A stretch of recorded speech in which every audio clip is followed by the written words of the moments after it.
So I was scrolling through Facebook Marketplace as I usually do, and I came across this cute mid-century modern sideboard, and I just couldn't wait to get her and bring her home for a complete makeover.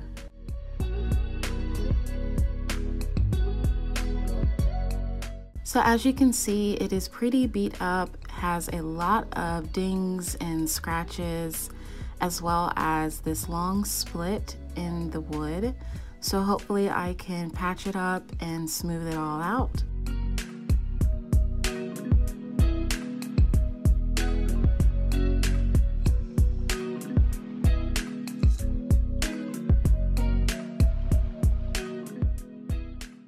The inside of this sideboard seems pretty clean and in good condition. I'm going to try to avoid painting inside of there.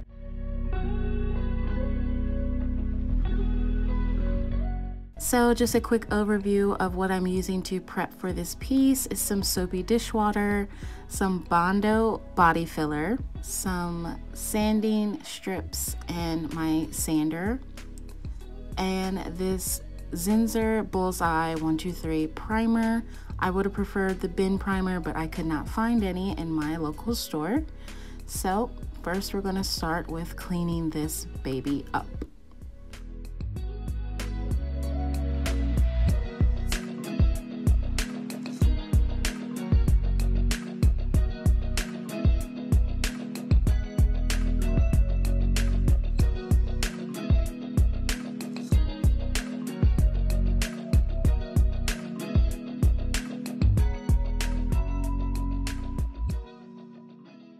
Now, the bottom side of this was definitely cringe worthy. I was so disgusted, but I had to do what I had to do to clean her up, so.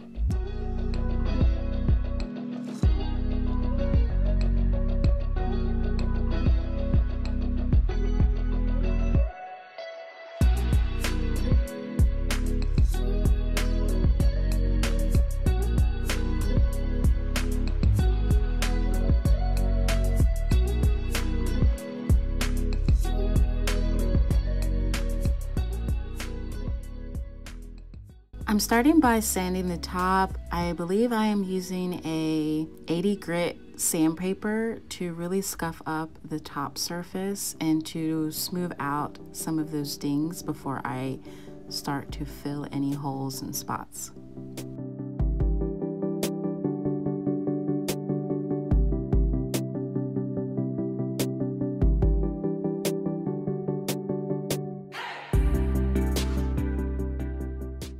Now, I did skip the sanding part for the rest of the furniture until after I've added some of that filler, and then I'll go ahead and sand. But for now, I'm going to be using this Bondo wood filler, body filler, and I'm going to be mixing it.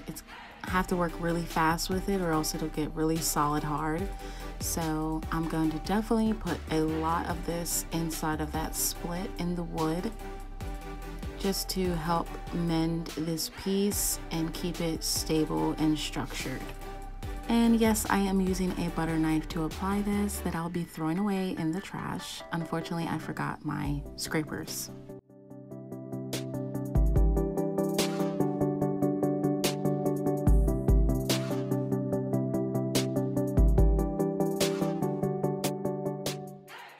Now I'm gonna let this sit and cure for a few hours. Fortunately, it does dry pretty quickly and it was cold outside. So I'm gonna be coming back with that same 80 grit sandpaper to really rough up that, because I didn't get it as smooth as possible.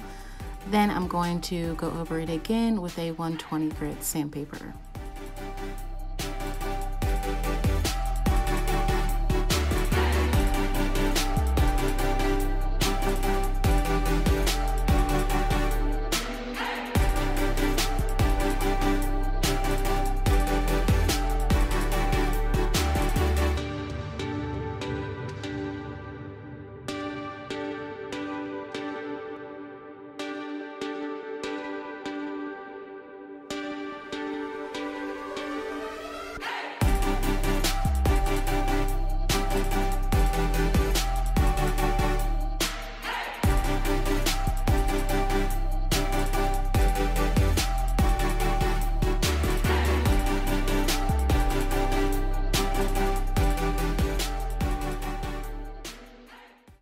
I went over this piece several times with a wet wipe to really get off all of that dust and debris from all of the sanding.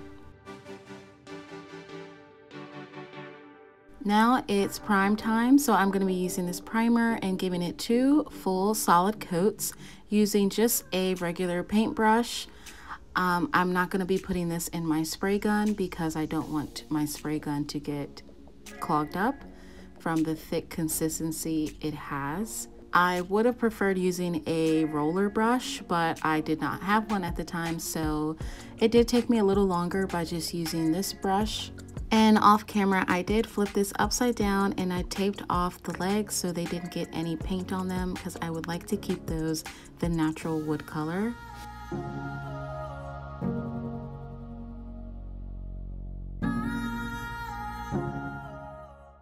Once the primer dries, I am going in with a 120 grit and I'm just lightly sanding that primer in between coats so it can still remain a smooth finish.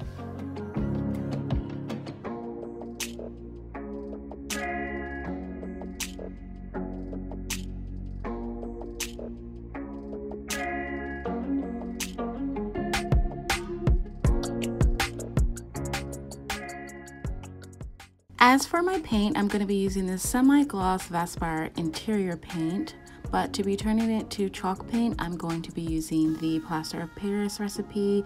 I've used this several times before and it works fine. The only thing is that Plaster of Paris is highly chemical. There are other safer options out there, but unfortunately I could not find the certain powder that I needed in any of my local stores, so this had to do. So I believe the recipe is 1 part Plaster of Paris to 1 part water to 3 parts paint. I honestly eyeballed this entire recipe. I made too much Plaster of Paris mixture for my paint, so a lot was wasted. I would have poured the remaining in the can and saved it, but Plaster of Paris can harden so quickly, even in an airtight container. So I didn't want to ruin the rest of the paint by adding that mixture to it. So a lot was wasted, but that's okay.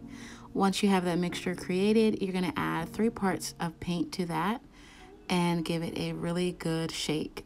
And I'm going to be using my paint spray gun. This is my second time using this from an Amazon purchase, I believe for about $60. And I can honestly say it works pretty good.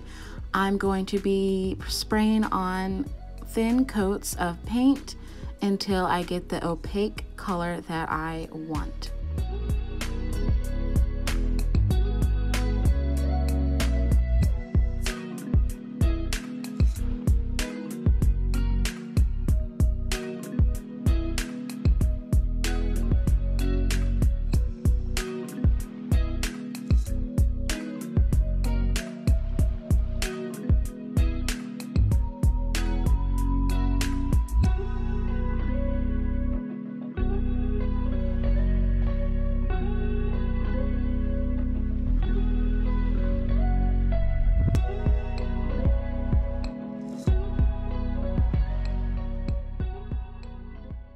So overall, I gave this piece 3 full coats of paint, and now I'm coming in with the polyacrylic protective finish in a clear ultra flat. I have let this piece dry completely overnight, and I'll be using my spray gun again to apply the sealer.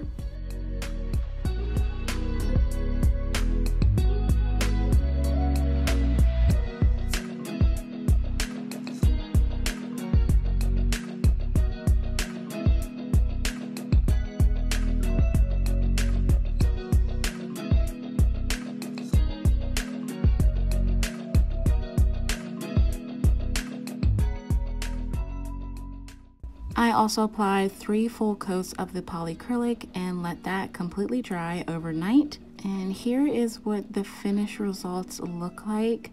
A pretty soft peachy pink. As you can see, some of those dings just would not go away. I guess I didn't do that good of a job, but now that it's opaque and a solid color, I think it looks pretty good. As for the legs, I'm just going to be giving them a nice smooth finish with some sandpaper, and I'll be leaving them its natural wood color. I'm not going to be staining or sealing these legs, and I'm going to polish up those gold caps as much as I can. One of the gold caps is missing from one of the back legs, but I didn't think it really altered the look of the entire piece, so I didn't bother replacing the cap. What I could have done is taped off the bottom portion and spray painted the tip gold, but I think it looks fine. And here is a quick recap of what the piece originally looked like. Hopefully I can find more pieces like this to flip